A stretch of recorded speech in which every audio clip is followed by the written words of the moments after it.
সিরাজগঞ্জ বাজার স্টেশনে মিম হত্যা মামলার বিচারের দাবিতে হিজড়া সম্প্রদায়ের সদস্যরা মানববন্ধন করেছে। সোমবার সকালে অনুষ্ঠিত এই মানববন্ধনে শতাধিক হিজড়া অংশগ্রহণ করে।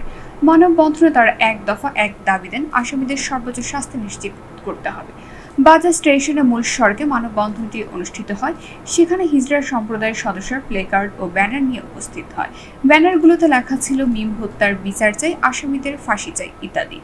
উল্লেখিত গত ৩রা জুলাই মিমকে তার নিজ বাড়িতে একা পেয়ে পরিকল্পিতভাবে ৪-৫ জন মিলে হত্যা করে। এছাড়াও তাকে শারীরিক মানসিক নির্যাতন করে হত্যা করা হয়। জানা যায় পারিবারিক বিবাদের কারণে মিমকে হত্যা করা হয়।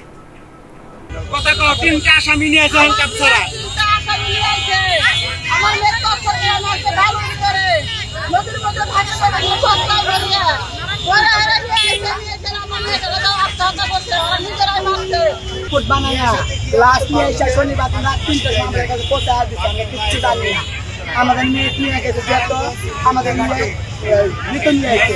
তার বাদে আমরা ওই আসামিকে আমরা আটকে রেখা থানাতে ফোন করছি।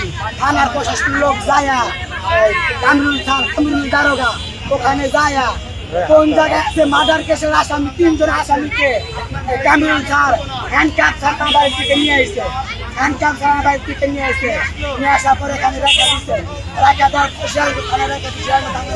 পরে তখন বলতেছে ঢাকা থানাতে কেস করতে হবে, কেস নেবে।